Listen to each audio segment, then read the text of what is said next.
entonces se iba a negociar hoy. Gracias.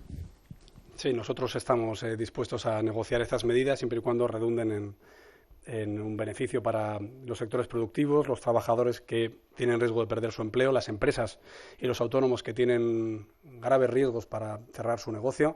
¿Y cómo se financian estas medidas? Bueno, pues no subiendo los impuestos y utilizando los fondos públicos no para cualquier punto electoralista de los programas electorales de Podemos o del Partido Socialista o del plan de gobierno que han presentado. Ya conocen mi opinión al respecto de muchas de ellas, pero en este caso pues hay muchas medidas, como por ejemplo los fondos a las comunidades autónomas que ya tenían que estar devueltos y creo además que van a contar con la colaboración de las instituciones comunitarias. Me consta que en el Eurogrupo se ha hablado de esto, me consta que en el Banco Central Europeo se está hablando de esto, al igual que se ha hablado por parte de la Reserva Federal Norteamericana.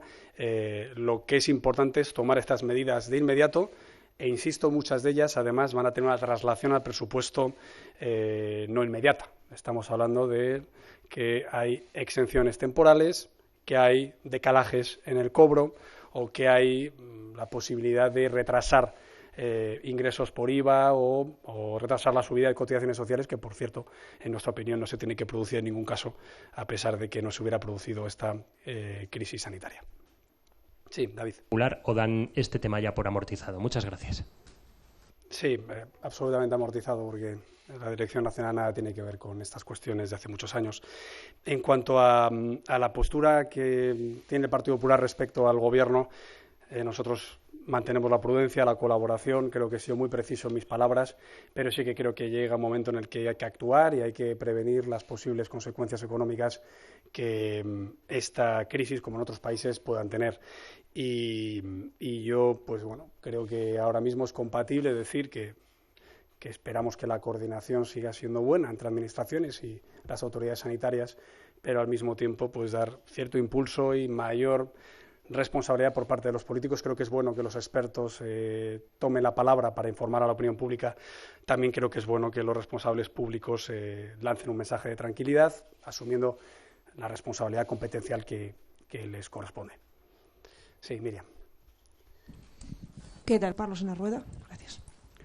Sí, yo hacía antes referencia a que la coordinación es necesaria y hemos visto situaciones en las que la descoordinación ha sido evidente, como por ejemplo la guía del Ministerio de Trabajo, o esperamos ahora que no sabemos qué vicepresidencia va a coordinar. Creo que es la vicepresidencia primera, la reunión creo que de pasado mañana. No sabemos la vicepresidencia económica si va a poder coordinar a los 4 o 5 ministerios implicados. Bueno, pues yo creo que al final la hipertrofia ministerial conduce no solo en una merma en la eficacia, sino también en más dificultad en la coordinación, y yo lo que espero es que, ya que el Gobierno es mucho más amplio y mucho más caro para las arcas públicas, pues ahora mismo se pueda coordinar y sea efectivo en estas medidas ante una crisis de esta envergadura.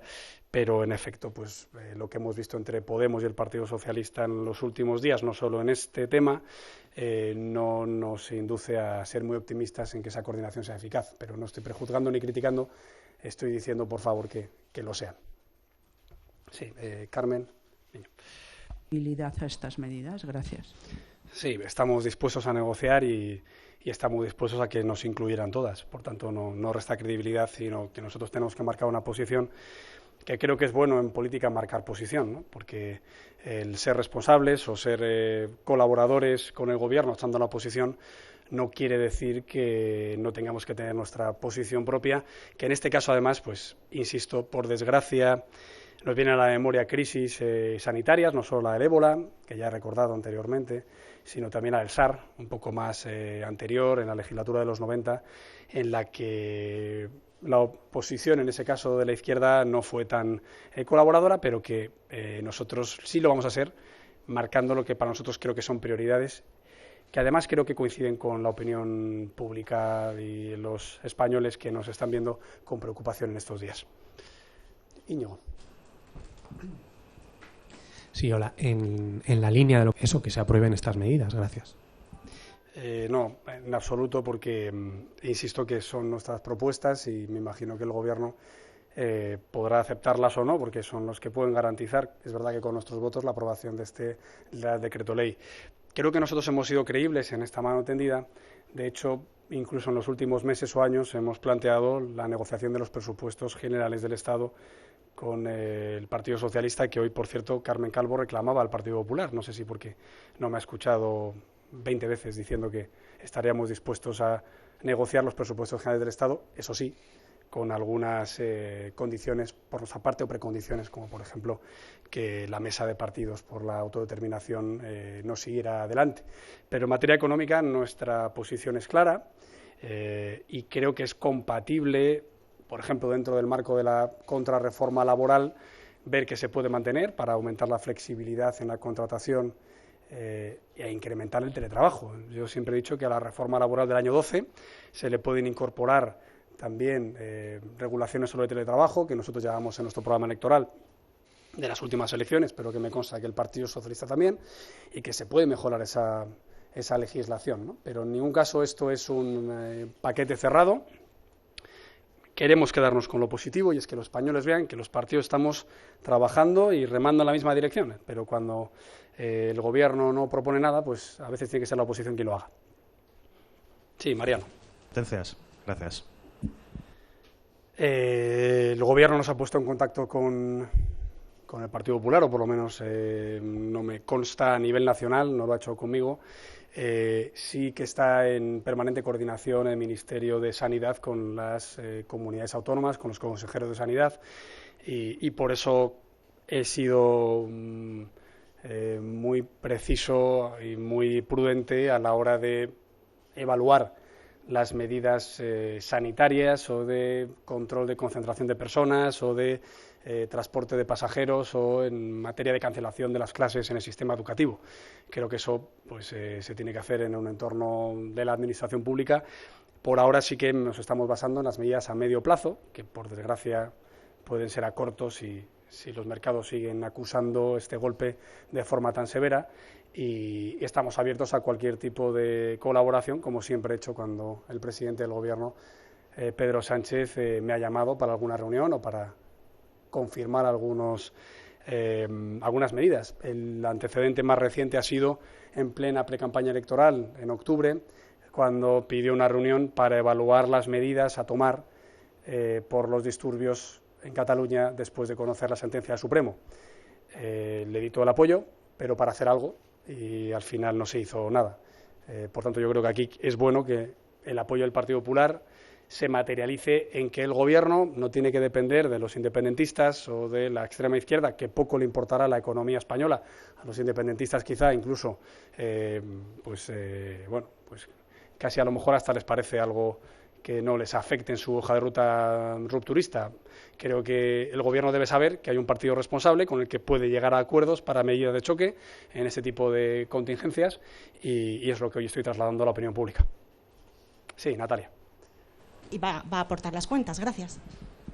Sí, no tenemos ningún inconveniente en aportarlas, y creo que es fundamental esa acción que hicimos. Si se me permite, creo que no era prevista por el partido tener que acudir a un juzgado de guardia para que no se destruyeran pruebas materiales sobre una reunión tan grave como la de un ministro del Reino de España con una vicepresidenta perseguida por Naciones Unidas y por la Unión Europea por torturas y delitos contra los derechos humanos. Por eso creo que se tiene que esclarecer la verdad y saber pues por qué acudió hoy el ministro y qué responsabilidad o conocimiento tenía el presidente del Gobierno de España de esa reunión y qué repercusiones puede tener en la credibilidad de España en las instituciones comunitarias y en el Grupo de Lima de las naciones democráticas iberoamericanas que quieren condenar y actuar contra el régimen dictatorial de Maduro. En relación a la victoria de Inés Arrimadas en el Congreso Extraordinario de Ciudadanos, nosotros le trasladamos nuestra sincera felicitación y, bueno, por respeto al Partido de Ciudadanos en este proceso electoral, lo único que podemos desear es que la colaboración en las comunidades autónomas, diputaciones y ayuntamientos en los que estamos gobernando en coalición se mantenga como hasta ahora y como fue posible acordarla cuando Albert Rivera presidía Ciudadanos, y también que esa colaboración se extienda ahora a la campaña electoral en el País Vasco después del acto de presentación de la candidatura de Carlos Iturgaiz el pasado sábado en Santurce. Y lo que espero, a su pregunta, es que también esa buena relación que hay entre Inés Arrimadas y entre entre esta Dirección Nacional y yo mismo, también se traslade a la acción en los grupos parlamentarios, como ya se está haciendo, tanto en el Senado como en el Congreso, como en el Parlamento Europeo. Creo que ahora somos conscientes de que hay que sumar esfuerzos frente a un nacionalismo ya independentista y frente a una izquierda muy radicalizada, que son los que mandan en el Gobierno de España. Y había una tercera pregunta, y sí, el Partido Popular va a solicitar la comparecencia del presidente del Gobierno, Pedro Sánchez, en sede parlamentaria para que explique la gestión de la crisis del coronavirus. Entendemos, en esta ocasión sí, no como cuando dilata otras peticiones de comparecencia, que pueda hacerlo cuando estime que las cifras o los planes ya emprendidos lo hagan recomendable. Es compatible pedir aclaraciones o información por los responsables, también políticos y gubernamentales, pero al mismo tiempo pues que esa acción parlamentaria no divida una unidad de acción, que es que todos tenemos que estar unidos en el combate de esta crisis sanitaria. Sí.